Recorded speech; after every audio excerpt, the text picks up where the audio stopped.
তারপর আলুগুলো দিয়ে ভালো করে সিদ্ধ করে নিয়ে তুলে রাখা হয়েছিল। তারপরে এখানে পেঁয়াজ কুচিগুলো কাটা হয়ে গিয়েছিল।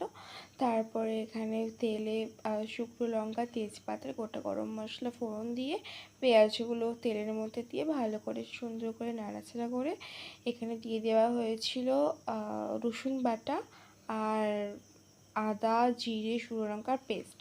সব মশলাগুলো দিয়ে ভালো করে মশলাটাকে প্রথমে কষাতে হবে। এই মশলা কষানোর কাছেই কিন্তু হচ্ছে চিকেনের টেস্ট নির্ভর করে। তো যাই হোক, ভালো করে সুন্দর করে মশলাটা কষানোর পর এখানে চিকেনটা দিয়ে দেওয়া হয়েছিল। তো চিকেনটাকে দিয়ে আবার ভালো করে সুন্দর করে টাইম নিয়ে হাতে কষিয়ে কষিয়ে একদম সুন্দর করে কষাতে হবে। যখন একদম দেখবে মশলা থেকে তেল ছেড়ে আসছে, তার মানে চিকেনটা কিন্তু কষানো কমপ্লিট। আর এদিকে আমরা বিরিয়ানির জন্য ভাতটা করে নেবো। তার জন্য জলে সাদা তেল, লেবুর রস আর গোটা গরম মশলা সব কিছু দিয়ে তারপর চালগুলো দিয়ে ওই 70% মতন সিদ্ধ করে নিলেই হয়ে যাবে বিরিয়ানি। আমাদের গরম গরম চিকেন বিরিয়ানি একদম রেডি।